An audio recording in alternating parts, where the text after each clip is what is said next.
हमारी company fertilisers और chemicals बनाती है और हमें बताने के लिए गर्व होता है कि हाल ही में हमें हमारी कंपनी ऐसी पहली नवरत्न कंपनी का दर्जा हासिल किया है फर्टिलाइजर सेक्टर में।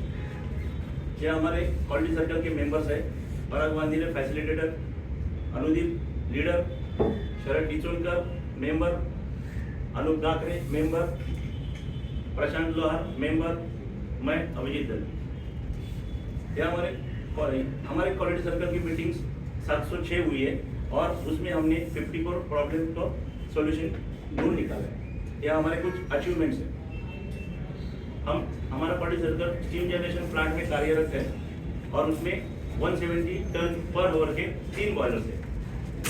Step 1 identification of boil related products. हमने राउंड रॉबिन मेथड का यूज करके ब्रेनस्टॉर्मिंग किया, उसमें से हमारे सामने 1 से 21 प्रॉब्लम फाउंड हुए, एक कुछ इस प्रकार है।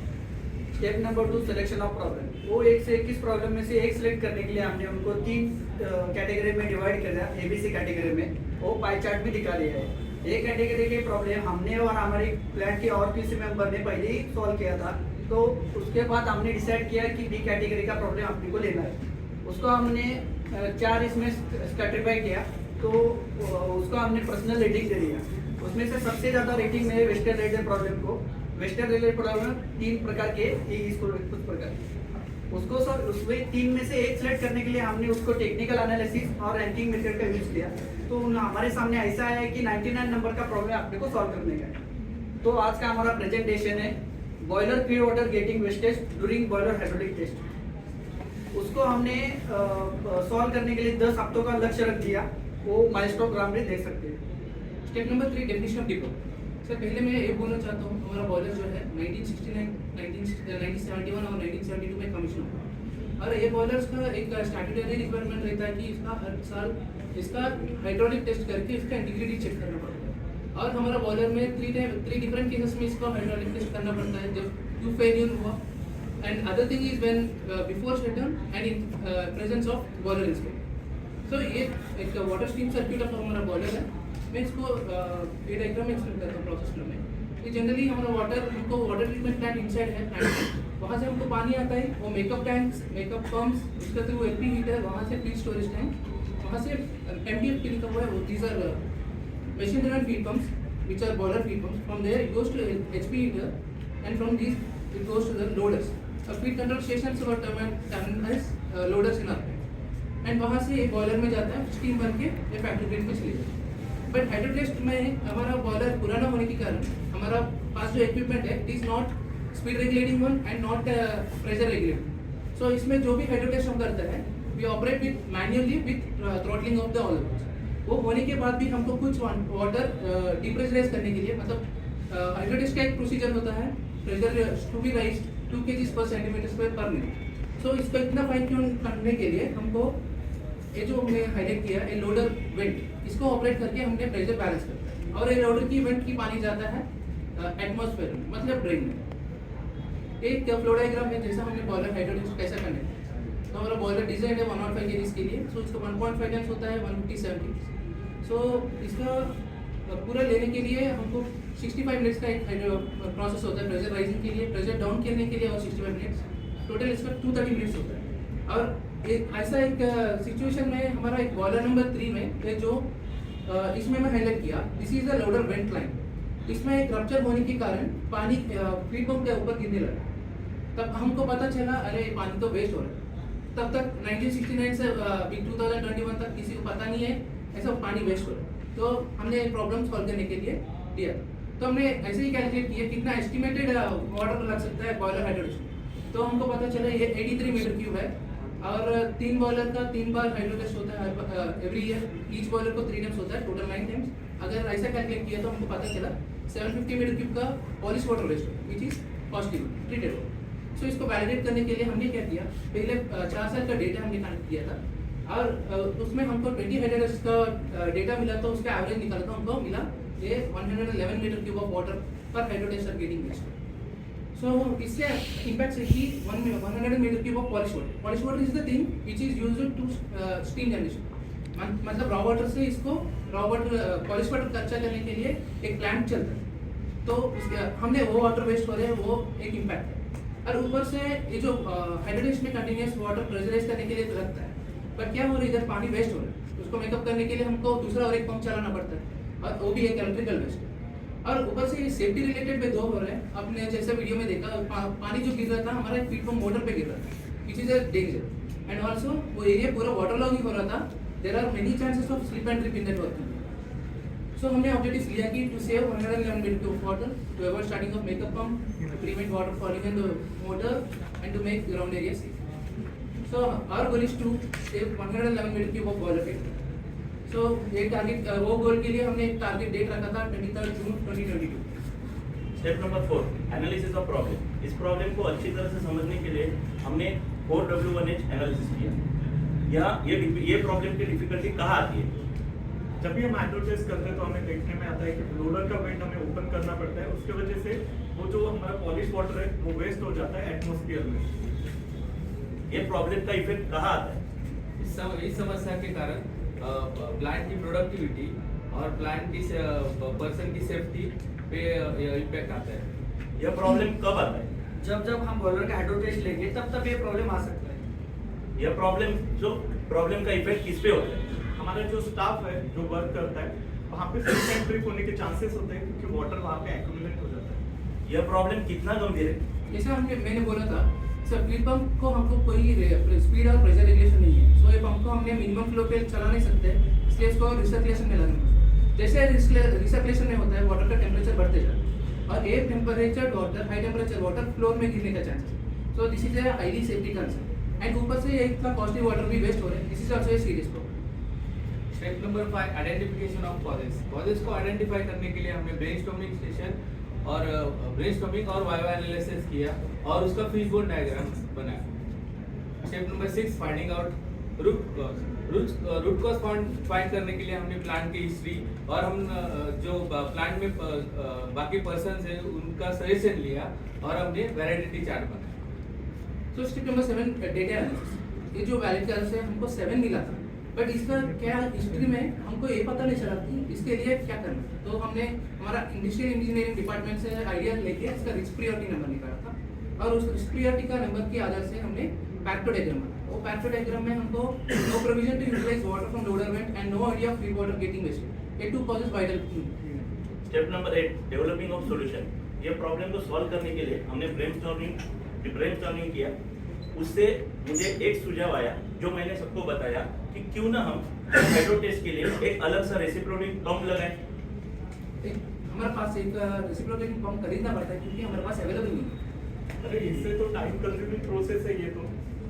और ये एक्चुअली पंप के लिए जो लगने वाली पाइपलाइन है वो IBR होगी, वो उसके वजह से लीकेज भी हो सकता है, क्यों ना हम इसके चेक करेंगे। मैं भी एक सुझाव बता सकता हूँ, वो लाइन को हम इनपुट लाइन में डाइवर्ट करेंगे तो अरे उससे तो ज्यादा एफएफ जनरेट होगा, उसी के साथ में ज्यादा देर एनपीट पंप चलेगा तो हमारा इलेक्ट्रिसिटी जो है वो खर्चा हो जाएगा। ये पानी जो आता है this is an effluent. Effluent को हमको पहले बाहर करने के लिए पहले ट्रीट करना पड़ता है, उसके लिए केमिकल्स लगता है और इस प्रोसेस में पानी भी ज़्यादा लगेगा और ये लाइन लगाने के लिए अपने को पाइपलाइन भी ज़्यादा खर्चा होगा, इसलिए ये सजेशन मेरे पास एक सजेशन है कि क्यों ना हम लोग हमारे पास में कूलिंग टावर है तो ये पानी जो है वो कूलिंग टावर में डाइवर्ट करें। मैं जैसे बताया था जो फीड पंप कंटिन्यूस चल रहे तो पानी का टेम्परेचर बढ़ता है। अगर मैं वाटर को कूलिंग वाटर बेसिन में डाला then cooling water temperature also increase. वो डिस्टेंस भी ज़्यादा है तो उसको पाइपिंग भी ज़्यादा लगेगा और ये प्रोसेस में टाइम ज़्यादा लगेगा। अरे उसी के साथ में ये तो पॉलिश वाटर है, ये तो एसटीपी वाटर से महंगा है, करके हम इस सजेशन को रिजेक्ट करते हैं। और मेरा भी एक सजेशन है, मैं आपको सजेशन देना चाहता हूँ, तो अगर हम एक सेपरेट टैंक बनाएंगे तो सेपरेट टैंक में वो वाटर को कलेक्ट करके हम मेकअप टैंक में डालेंगे वो, तो उसके लिए और पंप खरीदना पड़ेगा, उसका भी कॉस्टिंग बढ़ेगा। और इसके लिए अपने को एक टैंक फैब्रिकेट करना पड़ेगा, टैंक के लिए पाइपलाइन भी लगेगा तो उसका भी कॉस्ट ज़्यादा होगा। टैंक और अलग से पंप का कॉस्ट बहुत ही ज़्यादा होगा। और ये इसमें से लीकेज होने का भी बहुत चांसेस है। तो ये सॉल्यूशन तो हमने रिजेक्ट कर दिया। मेरा एक सॉल्यूशन है, हमारा फीड टैंक जो लोडर वेंट है उसको हमने एक टैपिंग लेके फीड स्टोरेज टैंक में कनेक्ट किया था। अरे उससे तो हमारा पॉलिश वाटर भी सेव हो जाएगा। और इसमें जो ऊपर से पानी गिरने वाला है वो जो गर्म पानी है तो शॉप फ्लोर में जो पर्सन इधर उधर होते हैं उनका भी सेफ्टी बढ़ जाएगा। और मेकअप पाउडर का रिक्वायरमेंट भी नहीं रहेगा। और उसका डिस्टेंस भी कम है तो पाइपिंग भी कम लगेगी, ये ना हम इसको Accept करेंगे। Step number 9 fourth improbable resistance. हम सबको पता है कि जब भी कोई सॉल्यूशन निकल के आता है तो उसे रेजिस्टेंस होता है। तो हमने भी जब ये सॉल्यूशन हमारे मैनेजमेंट के सामने, हमारे जो वर्कर्स थे उनके सामने रखा, तो उनके कुछ क्वेश्चंस आए थे, तो उन सभी के हमने समाधान कारक आंसर दिए। और step number 10 trial implementation and check performance. इसमें हमने 6 स्टेप PDCS साइकिल का यूज किया है। उसमें हमने एक्शन प्लान भी बनाया था। उसके बाद में हमने ये वाला जो हमारा प्रपोज सजेशन था कि जो लोडर का वेट है वो डायरेक्ट डाल देंगे हम फ्री स्टोरेज टैंक में, जिसका हमने MOC बनाया था, मैनेजमेंट ऑफ चेंज। वो हमने मैनेजमेंट को दिखाया तो मैनेजमेंट ने अप्रूवल लेटर दिया। और उसके बाद में हमने ट्रेनिंग सेशन रखा था, जिसमें कि हमने जो हमारे यहाँ पे जो इंजीनियर्स और वर्कर जो काम करते हैं उनके साथ में डिस्कस किया, तो उनके कुछ सजेशंस आए थे तो उनको भी हमने एक्सेप्ट किया। और ये सॉल्यूशन इम्प्लीमेंट करने से पहले हमने चेकलिस्ट बनाई थी, जो कि आप देख सकते हैं। और उसके बाद में हमने इस सॉल्यूशन को इम्प्लीमेंट किया 8/6/2022 को। उसी के साथ में हमने इसको चेक भी किया 15/6/2022 को, और जिसका हमें रिजल्ट जो है वो समाधान कारक मिले। और उसके बाद में हमने चेक शीट भी बनाई, उसमें भी हमने कुछ चेक पॉइंट्स डाले, तो उन सबको हमने चेक किया, उनके भी रिजल्ट हमें समाधान कारक मिले। Step number 11 regular implementation. आपने देखा था जो ट्रेनिंग इम्प्लीमेंटेशन हमारा सक्सेस हो गया, तो हमको एक्चुअली और एक मौका मिला था नेक्स्ट वीक में और एक हाइड्रो टेस्ट करने का। तो वो हाइड्रो टेस्ट भी हमने चेक किया था, और जो चेक शीट में हमारा जो पॉइंट्स है हमको सब सेटिस्फैक्टरी मिले। सो इसका हमने रेगुलर इम्प्लीमेंटेशन किया 21 जून 2020। और जो हमारा टारगेट था 111 मीटर क्यूब, मतलब वाटर वेस्टेज को जीरो करना, वो हमने अचीव कर दिया। DCS जनरेटेड एक डेली रिपोर्ट है, ये जो हमने प्रोजेक्ट किया था बॉयलर 3 में। तो बॉयलर 3 में पहले जब 5 जुलाई 2021 में हम हाइड्रो टेस्ट किया था, वो टाइम में हमको 105 मीटर क्यूब तक वाटर वेस्ट हुआ था। बट अभी जो हाइड्रो टेस्ट किया था आफ्टर इम्प्लीमेंटेशन, उसमें हमको वाटर वेस्टेज जीरो। और एक टोटल कॉस्ट हमारा हुआ था एक बॉयलर में 16,200। हमने 3 बॉयलर का कंसिडर करके इसका कॉस्ट बेनिफिट निकाला तो हमको लेस देन डे पे गया। तो इसमें से ऐसा टैंजिबल बेनिफिट्स है 100 metre cube of water save हो गया, और उसके लिए जो लगने वाला chemicals which is indirectly the cost of treating water to STP वो 1,64,000 है। और हमने जैसा बताया था कि मेकअप पंप का जरूरत पड़ता है, इसका कॉस्ट है अराउंड 7,000 रुपीज़, वो भी सेव। इंटेंजिबल बेनिफिट्स है, सेफ्टी इंप्रूव हो गया, इन कॉन्फिडेंस इंक्रीज हो गया, हमको एप्रिसिएशन फ्रॉम टॉप मैनेजमेंट मिला, और ऑपरेशन ईजी हो गया। और हमारा HOD से हमको जो बेनिफिट्स मेंबर्स का रेटिंग जो मिला था बिफोर एंड आफ्टर, तो हमने डायग्राफ में प्रेजेंट किया। ये प्लांट के अलावा जो पूरा ऑर्गेनाइजेशन में कैसा इसका इम्पैक्ट आया, मतलब कैसा ये सेविंग्स इंडायरेक्टली कैसा हो गया, इसका प्रोसेस इजी हो गया था, प्रोसेस रिलेबल हो गया था, वेस्ट वाटर रिड्यूस हो गया था, केमिकल हैंडलिंग नील हुआ था, और safety improve. Step number 10 follow and Drew. ये चेंजेस को हमने स्टैंडर्डाइज करने के लिए हमने उसका चेक शीट भी बना दिया और PNID में उसका अपडेटेड कर दिया। उसके साथ साथ हमने उसका SOP में भी आप रिवाइज कर दिया, और उसके वजह से हम सबको ऑपरेटर और मेंटेनेंस डिपार्टमेंट और सब ऑफिसर को ट्रेनिंग भी दे दिया, उसका कैसा ऑपरेशन करना है, क्या करना है। उसके साथ साथ हमने चेक शीट बनाया था, उसके आधार से हमने उसको चेक भी कर दिया। रिसेंटली 3 तारीख को हमारे 1 नंबर बॉयलर का भी हाइड्रो टेस्ट हुआ, तो हमको ऐसा सेटिस्फेक्शन मिल गया। जो चेंजेस किया है वो हमने 3 नंबर में मैंने अभी दिखाया, वैसा ही चेंजेस हमने एक नंबर और 2 नंबर बॉयलर में भी कर दिया था। उसका वापस पहले ही ट्रेनिंग लिया था, उसके बाद हमने जैसे ट्रेनिंग लिया उसमें हम ये सबको बता दिया कि जो पहला वाला प्रोविजन जो रखा था, जो ड्रेन में जा रहा था, जैसा कि हमने नया इम्प्लीमेंट कर दिया, उसमें कुछ प्रॉब्लम आ गया तो वो भी यूज कर सकती है उसको। उसके साथ साथ हमने उनको ये भी बताया उसमें कुछ प्रॉब्लम आया तो मेंटेनेंस डिपार्टमेंट और QC मेंबर को इंटीमेट कर सकती है। इस प्रॉब्लम को सॉल्व करने के बाद मैनेजमेंट ने हमें एप्रिसिएशन लेटर दे दिया। हमने ये प्रॉब्लम 11 हफ्तों में सॉल्व किया, और ये प्रॉब्लम सॉल्व करने के लिए हमने जो टूल्स और टेक्निक्स अपनाए ये आप मैट्रिक्स डायग्राम में देख सकते हैं। और ये प्रॉब्लम सॉल्व करने से हमें मन में इतनी खुशी हुई क्योंकि हमने एक एनवायरनमेंट पूरक काम किया है, क्योंकि हम बोलते हैं ना जल है तो कल है। और स्टीम कॉलेज सर की तरफ से RCF मैनेजमेंट हमारे अहमदाबाद चैप्टर ने हमें यहाँ बुला के हमें प्रस्तुतिकरण करने का मौका दिया, और रिस्पेक्टेड जज सबका हार्दिक आभारी।